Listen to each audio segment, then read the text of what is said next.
The following segments are pre-recorded and sponsored by Longworth Productions. Major funding for Triad Today comes from Blue Cross Blue Shield of North Carolina, making healthcare better for all.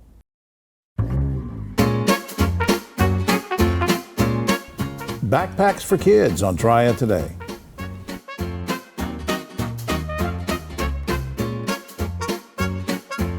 Hello everyone, I'm Jim Longworth and welcome to another edition of Triad Today, coming to you once again from the Kernersville Auto Museum. It's a great place you need to visit. It's just super, and we'll tell you more about it later on. Later on is when the roundtable shows up. We'll get into all sorts of controversies with those guys too, so stay tuned. Where we want to start though is talking about backpacks for kids with three great public servants. Now next to me and on the far right, we have our gentleman who've been with us many times before. David Daggett, Griff Schuler from Daggett Schuler Attorneys at Law, and their special guest, our good friend William Penn, Chief of Police at City of Winston-Salem. Good to see all you guys. Hey Jim. Yeah, good to be here. David, let me start with you. Remind us what the backpack program is all about and about your partnership with the police department. This is the 11th year we've partnered with the Winston-Salem Police Department in a back-to-school backpack program. We work with Chief Penn in his Community Resources Department. We pack, the officers actually come to our office, we pack backpacks. They are completely stuffed with all the supplies the youngsters need to go back to school. Yeah. And these backpacks are very sturdy, high quality, last them for the year. We have 6 different colors. They're not logoed or badged in any way, so it doesn't stigmatize the students that get them. Right. Chief, why is it important for the police department to be involved in this kind of thing? Yeah, because we're the village. And when you're part of the village, you have different roles. And sometimes when folks aren't able to afford a backpack, rather than going at it alone, that's where the village steps in to help. So it's just a part of the village playing our role and trying to keep this community going in the direction we want. Is this also a way, or does it help strengthen trust between community and the police at all? Absolutely. Just this morning, first day of school, we're greeting the students, and as they came in, we saw the anxiety of going to school for the first day. Having this is one more thing they don't have to worry about. Right. And when they saw the police officers there, they saw us as friends, and not someone there to arrest or write tickets. That's how it was when I was growing up 100 years ago. I mean, my parents would always say, if you get lost, get in trouble, go to a policeman, he's your friend. That's right. And that's what we're going back to. Griff, what kind of feedback have you gotten over the years from this backpack program? Parents, teachers, students, whatever. The principals tell us that the students, when they are given their backpacks, they will put it on and they stand tall and they'll walk around in it, and then they'll open it up and they look to see that everything they need for the first day of school is in there, and they tell us that it gives them the confidence that they need to get the school year started, and that's what the whole program is about. I don't know who can answer this or not, but we didn't rehearse. I'm just curious about how many backpacks, how many kids get served. Does anybody know for sure? Yeah, it's more than 250 kids. In 5 different elementary schools, and then another close to 100 through the YMCA's Bright Beginnings program, which the police department and us, we partner with also. So there's a lot of partnerships going on in our community. Well, I'm glad you mentioned that, Chief, because how important is it to you as Chief of Police to have folks like David and Griff involved in this? We can't do it alone. So everybody has their specialty, but sometimes we got to step out of our specialty to help others. So having these gentlemen helping us keep the community and get our kids off to a great start, that's true crime prevention. Chief, what's the best part of your job? What do you get gratification from? Because I know there's a lot of stress, there's a lot of things to take care of that are serious. What gratifies you? Working with the community, seeing the kids smile today, hearing the story, what Griff said, kids and their self-esteem being raised, that's going to keep our community strong. David, any final thoughts? Well, a couple. First is, I first met this young guy when he was in school, and he's turned out pretty well. And doing this can literally change a kid's life on the first day of school. Research shows the first day of school, if they feel good and get started off right, it can influence the entire rest of their life, which influences our community into the future. Absolutely. Up on screen, you can go to cityofws.org. That's the general website for the city, and then you can go through the various portals to check on what's going on with various programs through the police department. And also, if you need the help from David or Griff or his team, you can go to daggettschulerlaw.com, call 724-1234. Gentlemen, I appreciate it because all three of you are great public servants. I mean that seriously, and thanks for everything you're doing. Thank you. Thank you. We'll be right back after this. I am so Why frustrated. can no one help me? Waiting This is is the a nightmare. worst. I think it's Healthcare is broken. At Blue Cross and Blue Shield of North Carolina, we get it. Really? Really.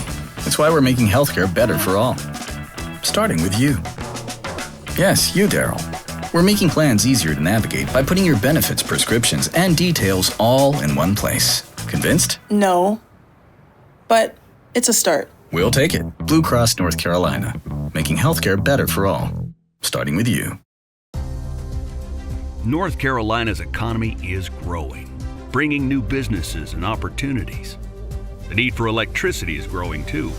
At Duke Energy, we're meeting the challenge, providing even more electricity that's cleaner, reliable, and that stays affordable.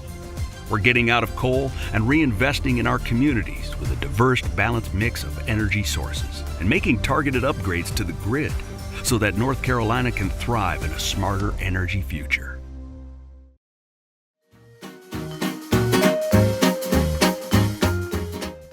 Back now on Triad Today. Always glad we can spend a few minutes with the good folks from Goodwill Industries in Northwest North Carolina. We have a special guest with us now, first-time visitor Alifair Davis, Regional Manager of Mission Advancement for Goodwill Industries in Northwest North Carolina. Welcome. Happy to be here. Good to see you. Thank you. Tell us a little bit about the career and employment services that Goodwill provides, especially for people maybe just moved into the area or don't know. Sure, absolutely. Well, Goodwill Northwest in North Carolina, we offer free career services to anyone that's looking for career advancement, employability services. So that's going to include resume help, interview prep, and even short-term skills and trade classes for those individuals as well, like healthcare or forklift, things like that. Right. And so there's no cost to access any of these services at all. And we work with a wide range of individuals from youth to even veterans, or even people that are just re-entering the workspace. Yeah, and people maybe want to change careers as well.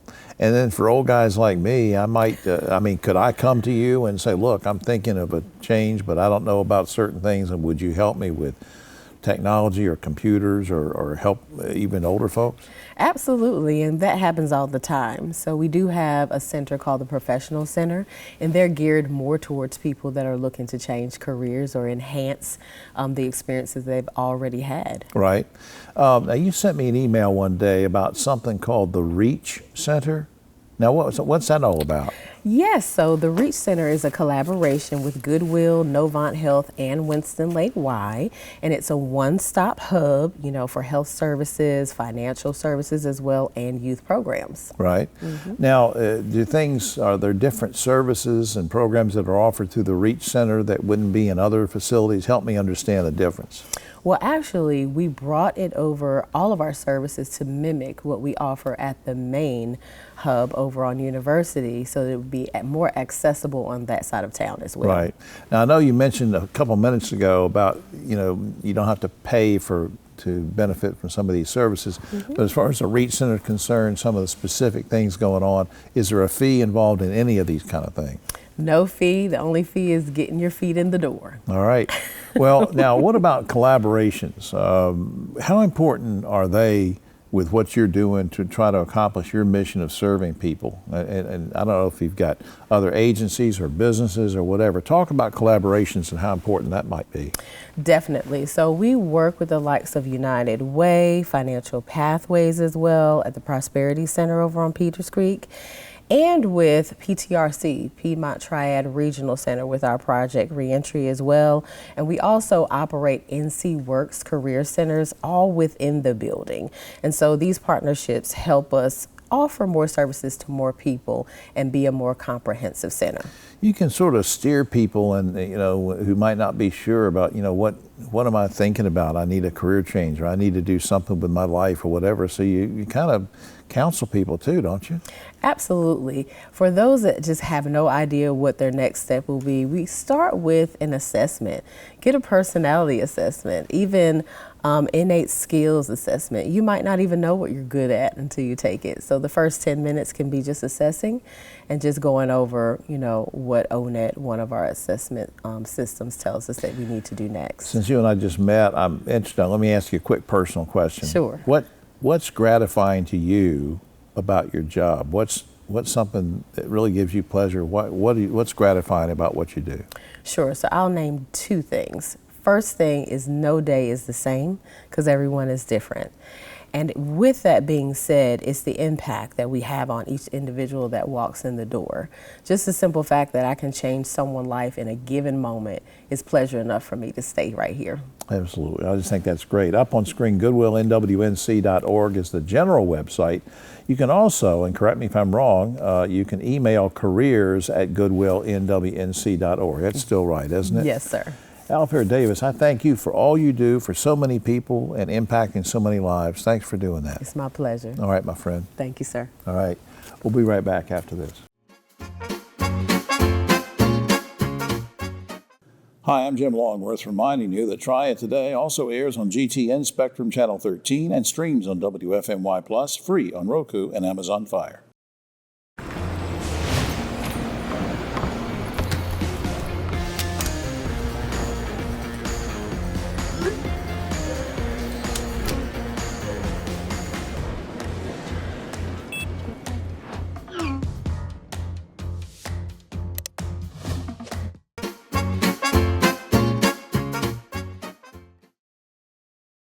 Back now on Triad Today. Always glad when we can speak with the young lady that does so much for the community, she and her family. Ashton Fowler is marketing manager for Modern Auto, and Ashton brought a special guest with her today. Sam Matthews is executive director of Shepherd Center of Greater Winston-Salem. Good to see both of you. Thank you for being here. Ashton, let me start with you. Now, why did Modern Auto, you and your family, Modern Auto, become involved with Shepherd Center, and in what ways do you support them? Yeah, so we've been involved with the organization for a long time, since 2011 when my dad served on the board of directors. And then following that, we've been involved with their annual event, their used book sale. We're the presenting sponsor for that, and that really is a big fundraising opportunity for them. So we're excited to be involved this year again. Yeah. Sam, let's let people know, in case they haven't heard, what is Shepherd Center all about? What's your mission? Our mission is really a very brief mission, is to promote and support successful aging.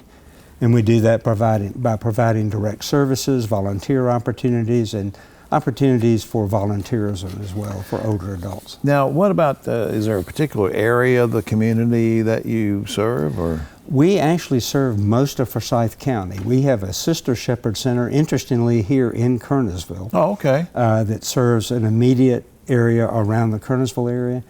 And I like to say that we are challenged and privileged to serve the rest of Forsyth County, which can be very challenging. That's right. Now let's talk about some of the programs and services specifically. Give me some examples of things that you do to advance your mission. Well, we are a state certified senior center, and through that program and the initiatives that we have, we're providing essential transportation to medical appointments and grocery shopping. Okay. Minor home repairs, which are really on the upswing. We have a lot of activities for active older adults, exercise classes, Tai Chi, yoga, a lot of bridge groups going on. Anything that we can do to get people together to really alleviate some of the social isolation that older adults face. Are these kind of activities done or offered through your actual facility, or do you facilitate them through other locations? We really are a senior center without walls, and we have a presence in Clemens, Louisville, Pofftown, a number of areas within the community. We try to collaborate. It's really sort of it came out of necessity. We didn't have all the space that we needed. Right. So we have established collaborative relationships in the community. So we have about 10 different locations where we have activities.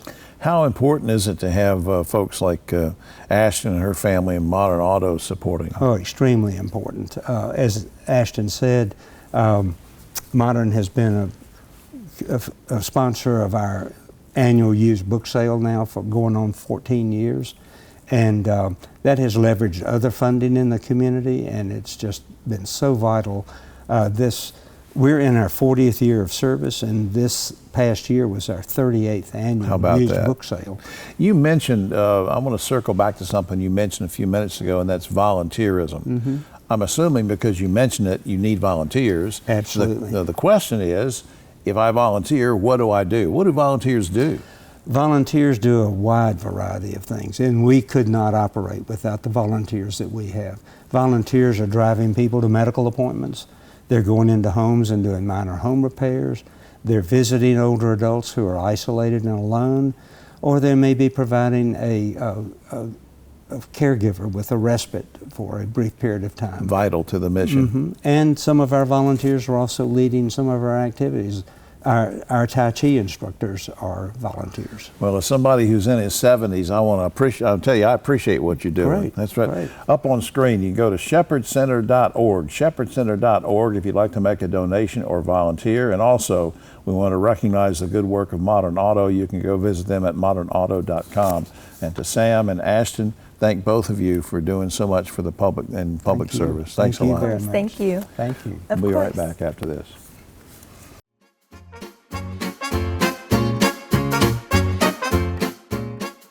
I got free meals. What do you mean? No, seriously, how much did you pay us? I didn't pay anything. I learned how to cook all of these fresh foods that were delivered to my house. Everything in that grocery bag that's fresh, I had a recipe for, and I know how to cook. It encouraged us to eat better, to shop better, make better decisions.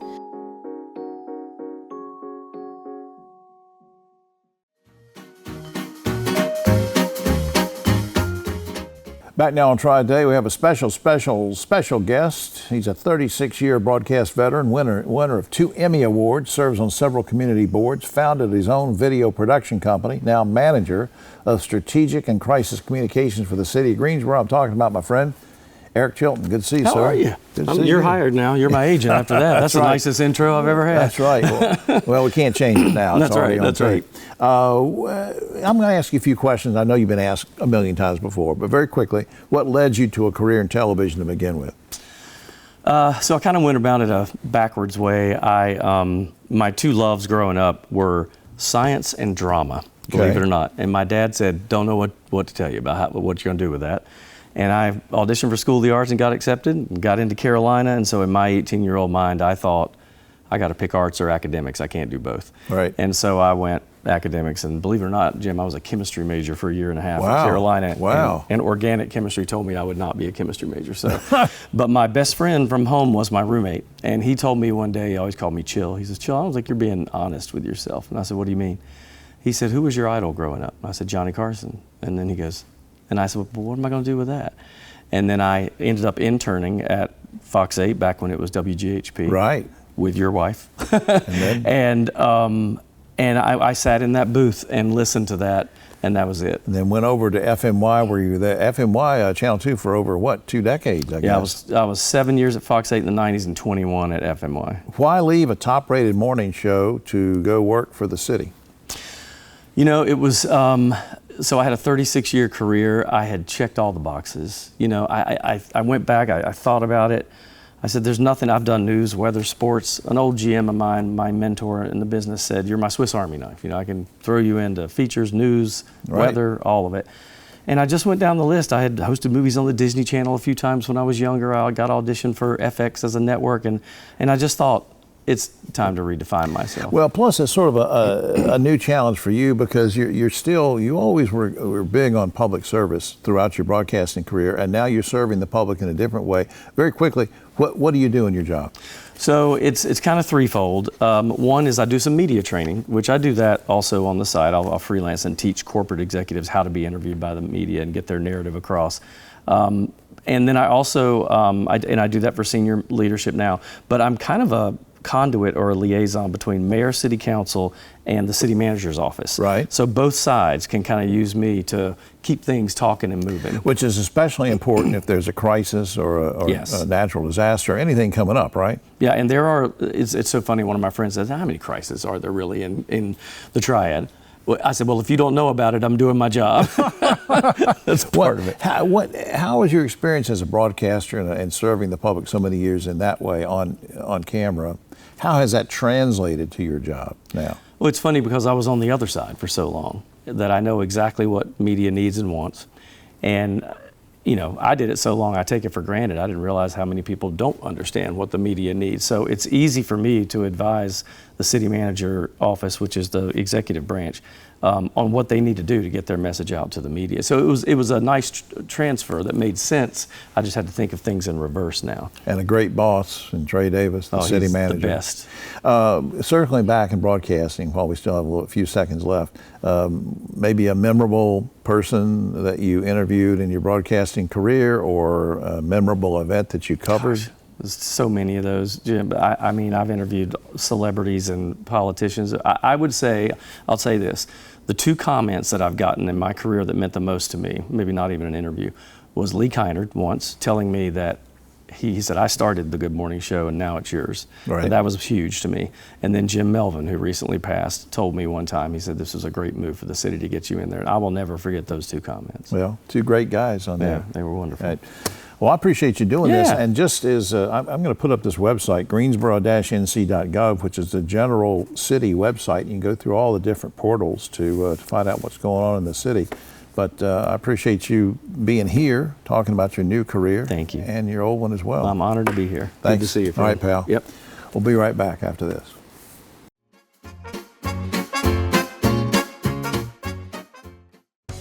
Hi, I'm Jim Longworth, reminding you to catch my column Longworth at Large and Yes Weekly every week. It's available throughout the Triad, or you can go online, yesweekly.com.